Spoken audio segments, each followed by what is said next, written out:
This is the Mark Education channel. Please do like and comment on our videos. And do subscribe our channel. If you have any query or doubt or having any question regarding any topic, please leave a comment on comment box. We will try to get back to you with more explanation. Thank you.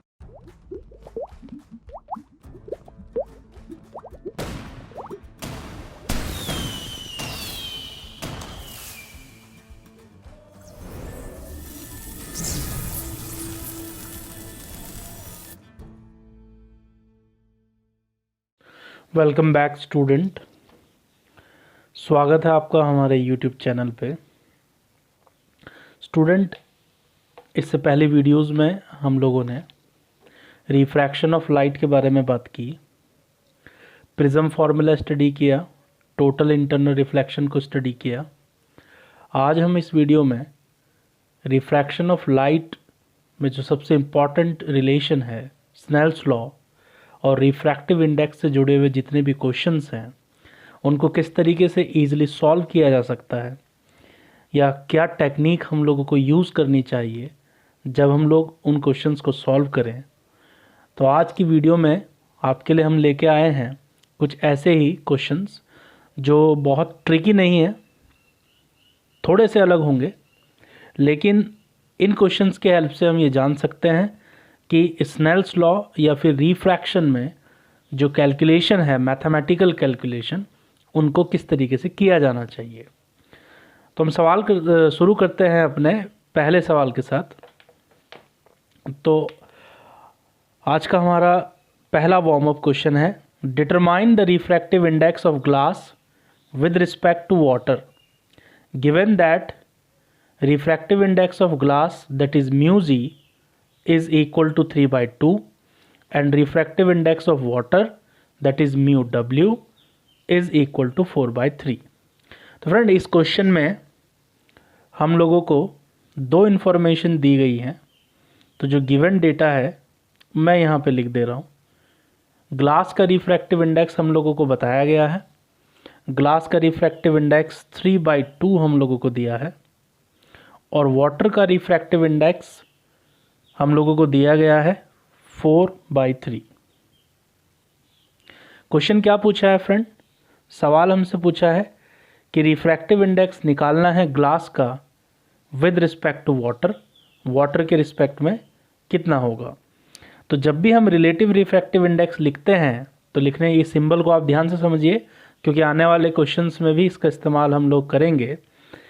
तो जिस medium का refractive index calculate करना होता है उसे हम लोग subscript में इस तरह लिखते हैं, और जिसके रिस्पेक्ट में लिखना होता है उसको हम लोग इधर लिखते हैं। सो इसको पढ़ने का तरीका होगा refractive index of glass with respect to water. जैसा कि हम जानते हैं कि इस चीज़ को लिखने का जो सेंस है वो ये है कि refractive index of glass divided by refractive index of water. जैसा कि आप जानते हैं कि एयर एक एब्सोल्यूट मीडियम है, तो ये जो रिफ्रैक्टिव इंडेक्सेस यहाँ दिए गए हैं ये एब्सोल्यूट रिफ्रैक्टिव इंडेक्सेस हैं मटेरियल के, जो कि एयर के रिस्पेक्ट में हैं। तो चाहें तो आप यहाँ ए इस तरह से लिख सकते हैं, और अगर आप डायरेक्टली म्यू जी लिखते हैं तो इसका मतलब भी रिफ्रैक्टिव इंडेक्स ऑफ ग्लास ही पढ़ा जाएगा विद रिस्पेक्ट टू एयर। तो अब हम यहाँ वैल्यूज सब्स्टिट्यूट कर रहे हैं। तो ए म्यू जी यानी कि ग्लास का जो रिफ्रैक्टिव इंडेक्स है वो क्वेश्चन में दिया गया है 3/2, और ए म्यू डब्ल्यू जो कि वाटर का रिफ्रैक्टिव इंडेक्स है वो भी हम लोगों को दिया है, तो हम लोग यहाँ लिख देते हैं 4/3। कैलकुलेट करेंगे इसे तो फ्रेंड ये होगा आपका 9/8, ये 3 ऊपर चला जाएगा, 3 3 जा 9 और 4 2 जा 8, यानी कि ये नियरली आएगा 1.125। जैसा कि हम जानते हैं कि रिफ्रैक्टिव इंडेक्स का कोई यूनिट नहीं होता, तो इसलिए यहाँ यूनिट नहीं हम लोग लिख रहे हैं, ठीक है, क्योंकि इसका कोई यूनिट नहीं होता है। तो ये हमारा आज का पहला वार्म अप क्वेश्चन था। आइए अब हम स्टार्ट करते हैं एक दूसरे सवाल से। नेक्स्ट क्वेश्चन क्या है? तो अगला सवाल, find the speed of light in a medium A if speed of light in medium B is c/3। where c is speed of light in vacuum and light refracts from medium A to medium B, making 45 degree and 60 degree respectively with the normal। तो सवाल को हम लोग समझ पा रहे हैं कि क्या क्वेश्चन में पूछा गया है कि स्पीड ऑफ लाइट कैलकुलेट करना है हम लोगों को मीडियम ए के लिए। तो मीडियम ए में हम लोगों को बताना है स्पीड ऑफ लाइट, तो हम इसको वी ए लिख लेते हैं। वी ए का मतलब है speed of light, speed of light in medium A. Okay, तो ये हमारा ऑब्जेक्टिव है कि हमें इसकी वैल्यू को फाइंड आउट करना है। ठीक है फ्रेंड, दिया गया है कि speed of light in medium B is C by 3। तो speed of light in medium B को हम इस तरह लिख सकते हैं वी बी, और ये हमें दिया गया है सी बाई 3। यहाँ सी का मतलब speed of light in air से है या फिर वैक्यूम से है। सवाल की अगली इंफॉर्मेशन ये थी कि रिफ्रैक्शन हो रहा है मीडियम ए से मीडियम बी, यानी कि अगर मैं इस तरह दिखाना चाहूँ, ये मीडियम ए है, ये मीडियम बी है, तो रिफ्रैक्शन कुछ इस तरीके से हो रहा है। ये नॉर्मल हम लोग यहाँ ड्रॉ कर देते हैं इस तरीके से, और मीडियम ए में 45 डिग्री का एंगल बना है, जबकि मीडियम बी में जो एंगल बना है, मीडियम बी के लिए 60 डिग्री का एंगल आपको क्वेश्चन में दिया गया है। तो ये वाला जो एंगल है फ्रेंड, ये हम लोगों को 60 डिग्री दिया गया है।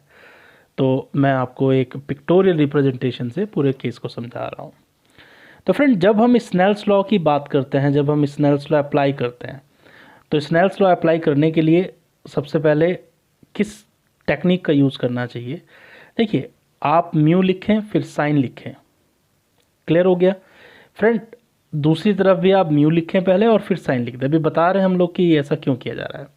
अब आप देखिए कि रिफ्रैक्शन कहाँ से कहाँ हो रहा है। रिफ्रैक्शन मीडियम ए से मीडियम बी की तरफ हो रहा है, तो यहाँ आप ए लिख देंगे, और यहाँ साइन के साथ आपने एंगल लिखना होगा।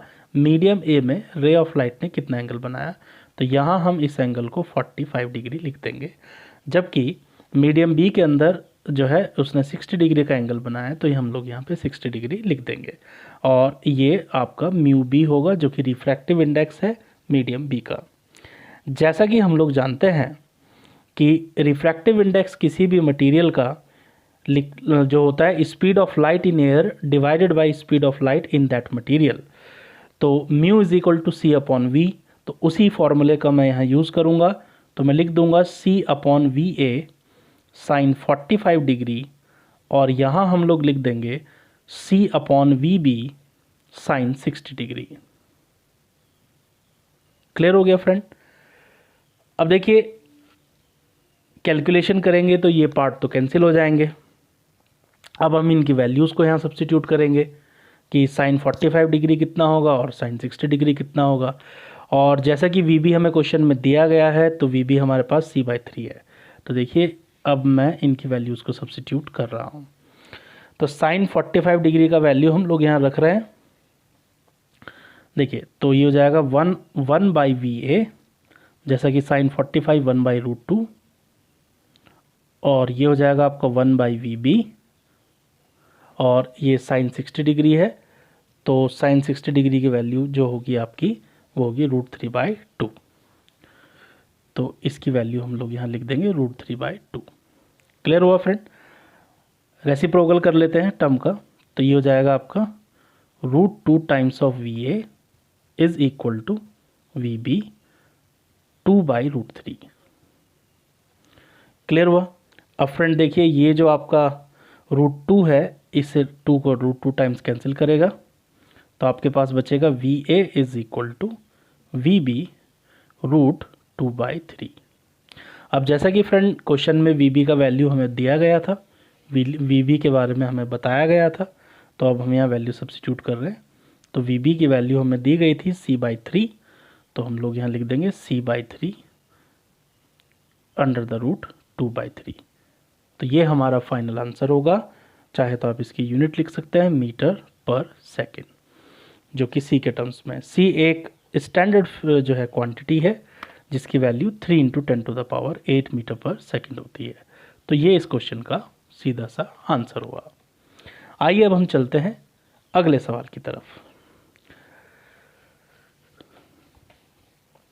अगला क्वेश्चन है, एक डायग्राम हम लोगों को क्वेश्चन में दिया गया है, डायग्राम के साथ हमें क्वेश्चन दिया गया है। तो क्वेश्चन आपकी स्क्रीन पे है, आप देखिए।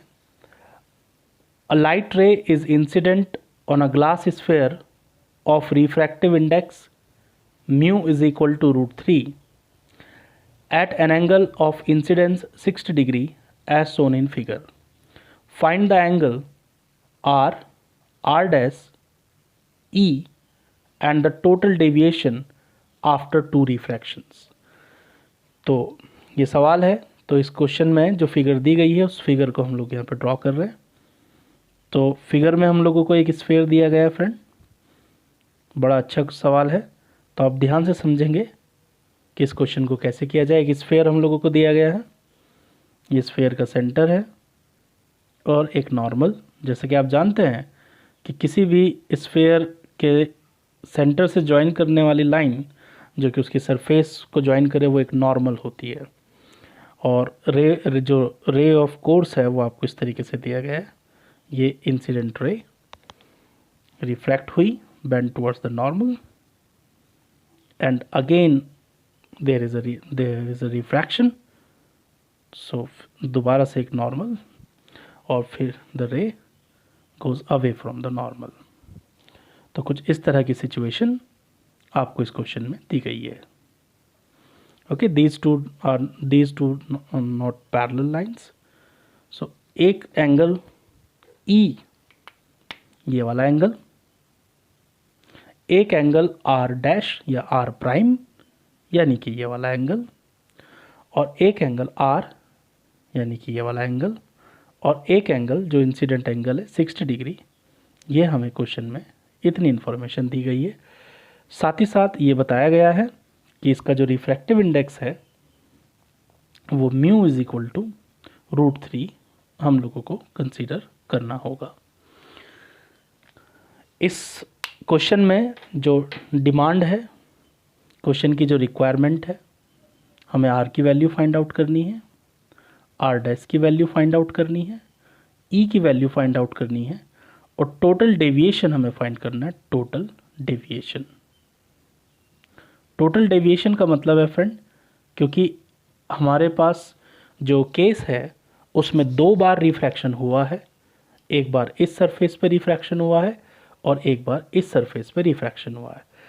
तो टोटल डेविएशन का सेंस यहाँ किस बात से है मैं आपको बता देता हूँ।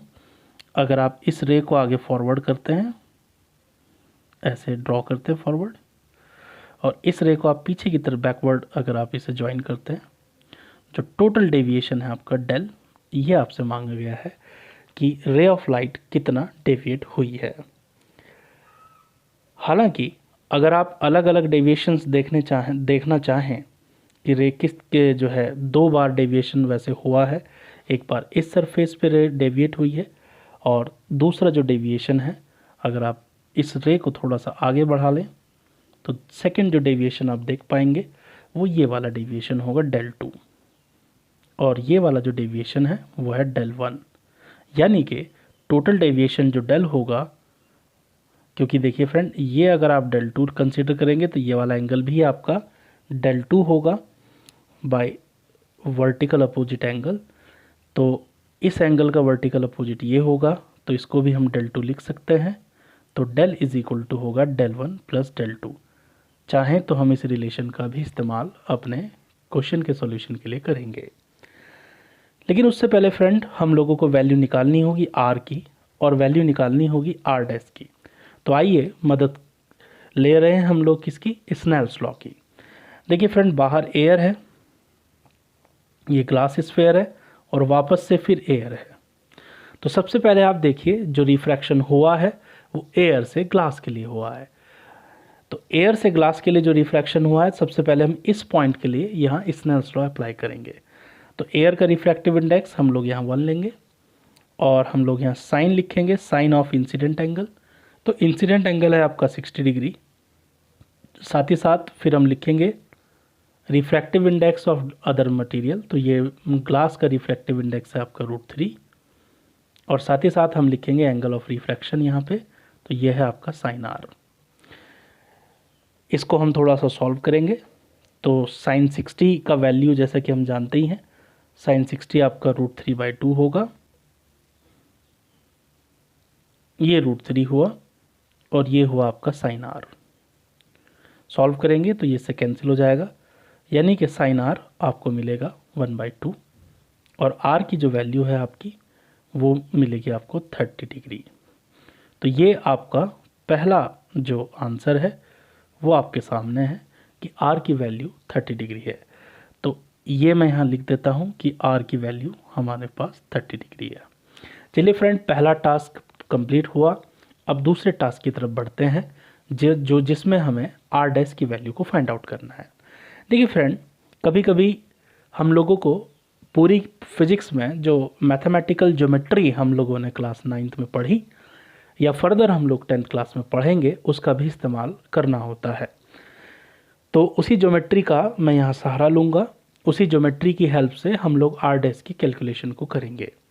तो आप देखिए, इस एक जो ट्राइंगल, मैं जिस ट्राइंगल की बात करने जा रहा हूँ वो ट्राइंगल को देखिए।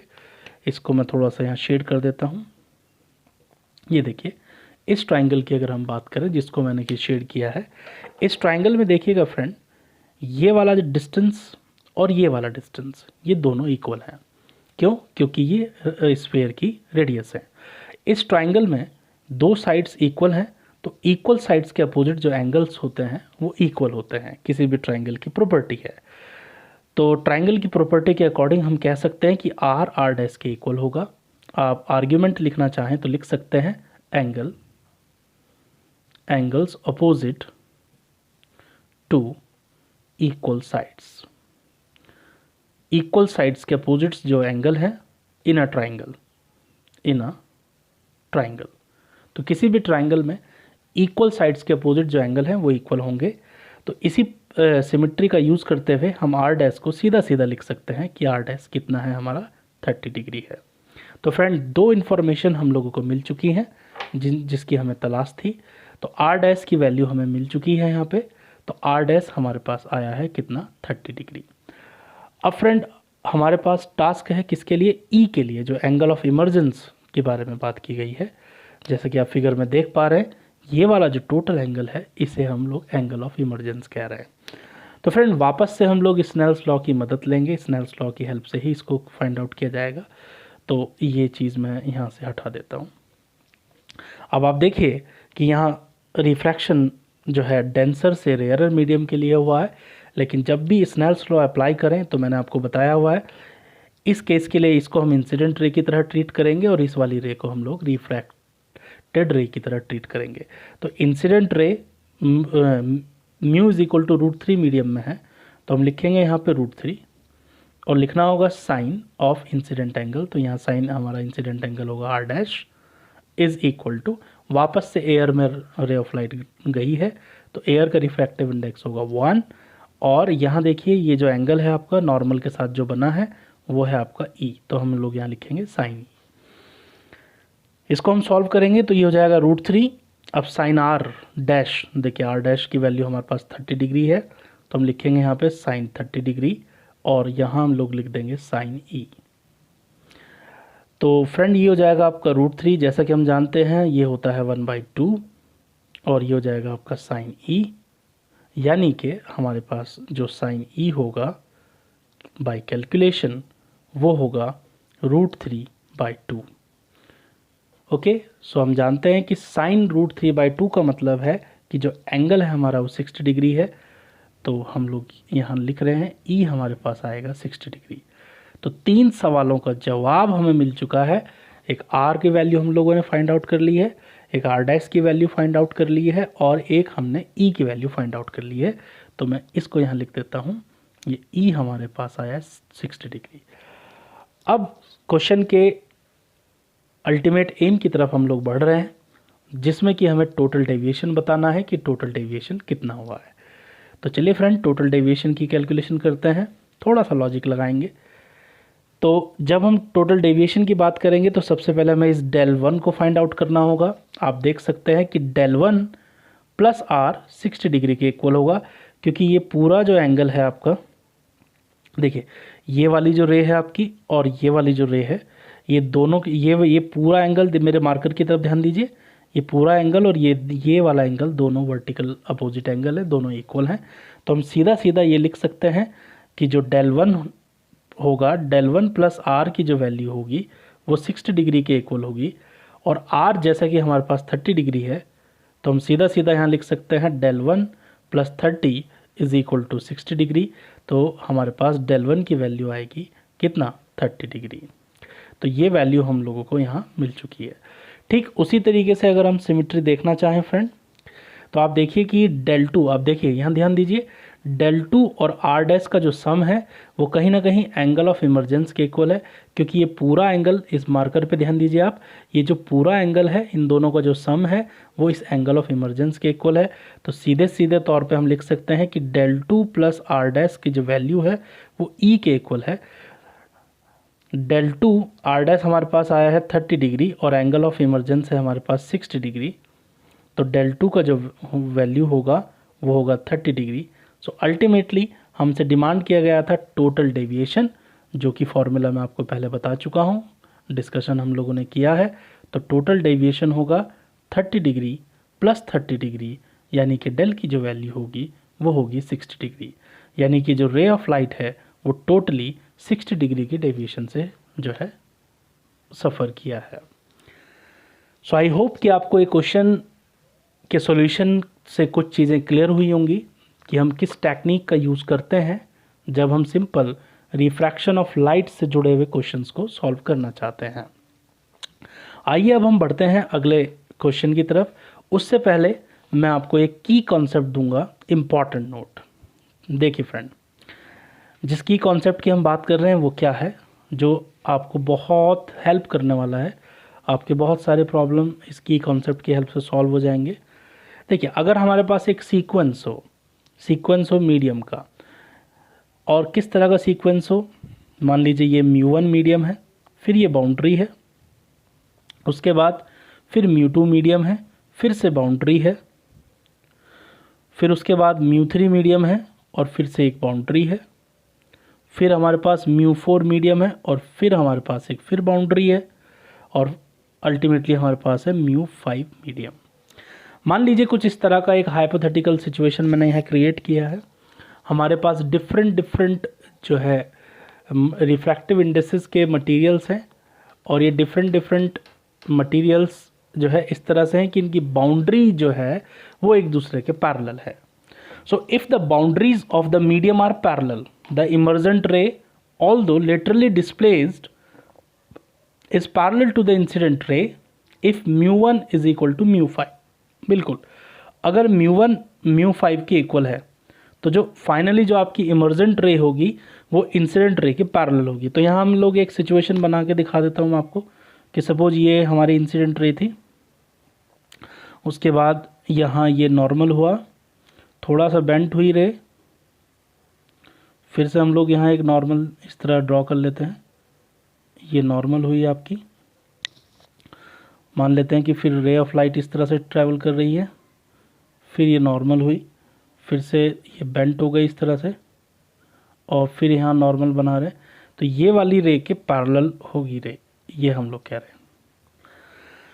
तो लेटरली देखिए, लेटरली शिफ्ट हुआ है, रे अपने ओरिजिनल पाथ से जो है शिफ्ट हो गई है, लेकिन इंसिडेंट रे और ये वाली जो रे है वो एक दूसरे के क्या होंगी, पैरेलल होंगी।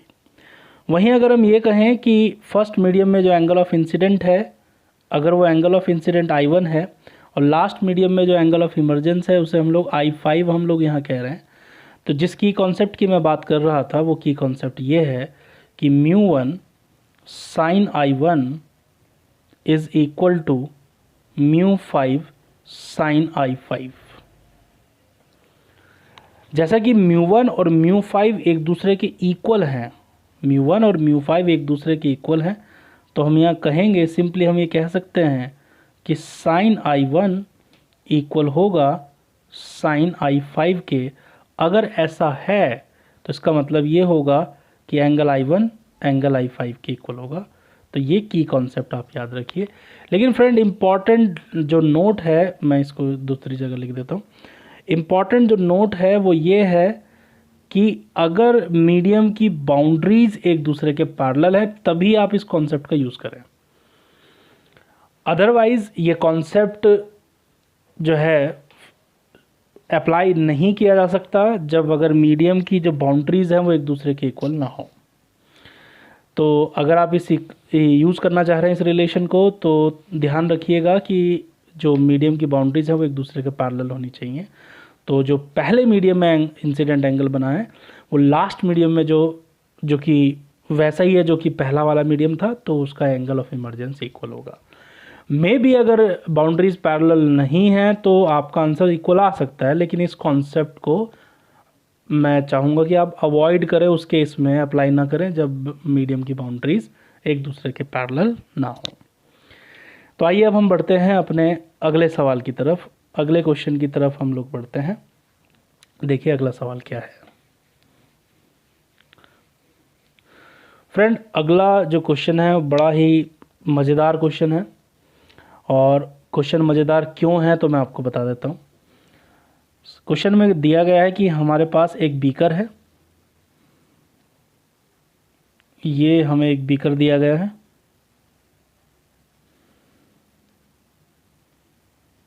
राइट सर्कुलर सिलेंड्रिकल बीकर है, और इस बीकर में फ्रेंड एक ऑब्जर्वर देखता है एक थिन रॉड को। ये थिन रॉड यहाँ पे है, ये थिन रॉड इस तरह से यहाँ इस तरह से रखी गई है, और एक पिन होल से जो है एक ऑब्जर्वर देख रहा है। ये पिन होल यहाँ पे है, इस पिन होल से एक ऑब्जर्वर यहाँ पे अपनी आंखें बिल्कुल गड़ाए हुए है, यहाँ से वो देख रहा है। सॉरी मेरी ड्राइंग थोड़ा अच्छी नहीं है, फिर भी मैं आँख बनाने की कोशिश करता हूँ। यहाँ से ऑब्जर्वर इसको देख रहा है। तो फ्रेंड इन्फॉर्मेशन को पहले बता दिया जाए, फिर मैं आपको बताता हूँ सिचुएशन क्या है। इसका जो डायामीटर है वो 2h है, और इस बीकर की जो टोटल हाइट है वो 3h है। क्लियर? और ये जो आपका ये रॉड है, जो रेड कलर की रॉड है, ये h हाइट की है। अभी बीकर पूरा खाली है, इसमें कुछ नहीं है, एयर है इसके अंदर।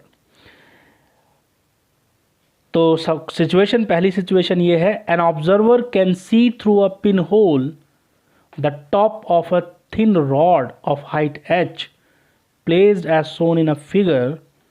The beaker's height is 3h and its radius is h.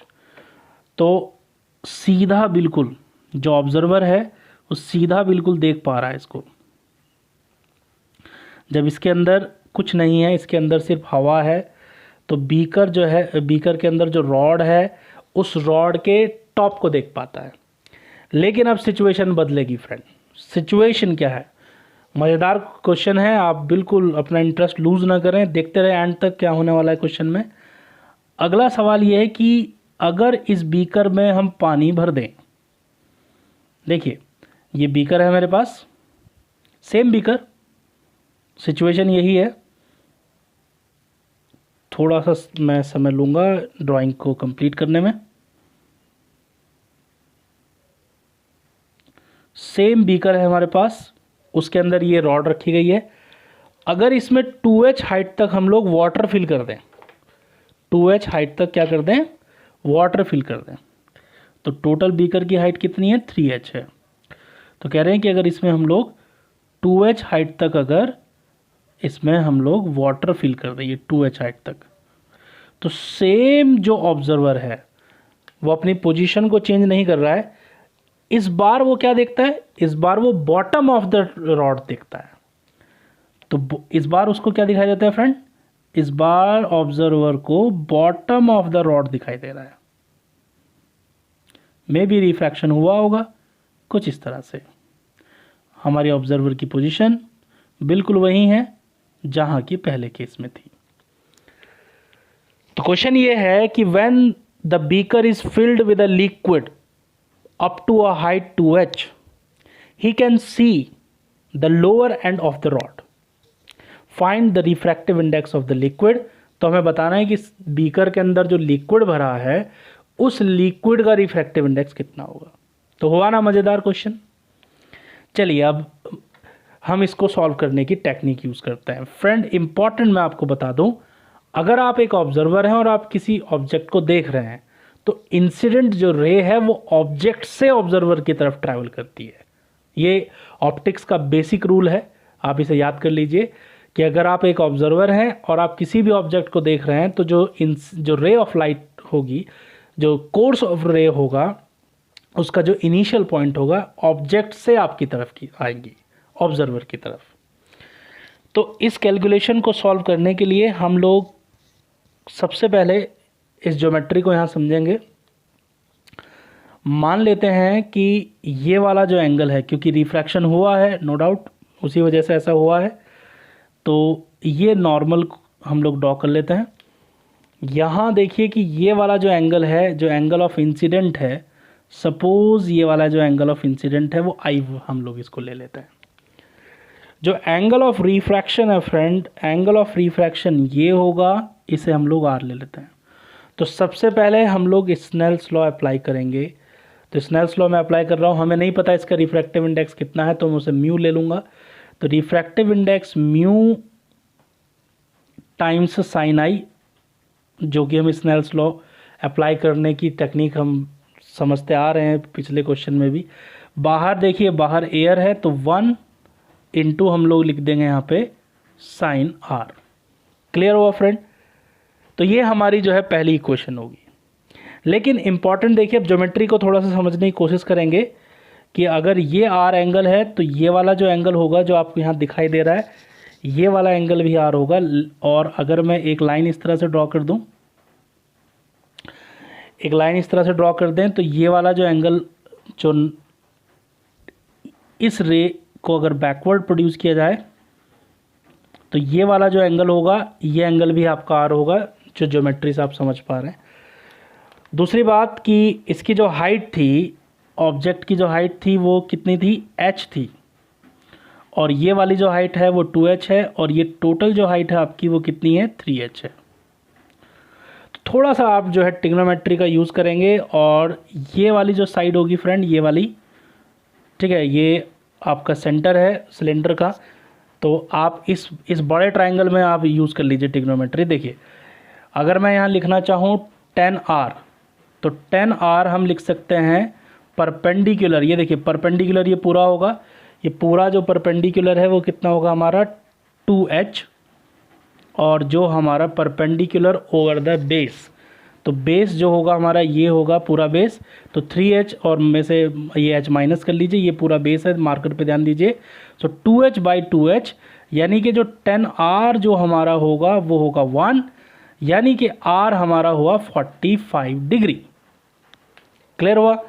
अगर r हमारा 45 है तो इसको हम लोग यहाँ सब्स्टिट्यूट कर दें, तो इसको यहाँ जब सब्स्टिट्यूट किया जाएगा तो हमारे पास मिलेगा म्यू साइन आई, हम लिख सकते हैं इसको ऊपर सब्स्टिट्यूट करेंगे r को 45 डिग्री यहाँ पे, तो ये हो जाएगा mu sine I is equal to sine r की वैल्यू जैसे कि 45 डिग्री है तो हम लिख देंगे साइन 45 डिग्री यहाँ पे, और साइन 45 डिग्री होगा आपका 1/√2, तो ये होगा आपका 1/√2।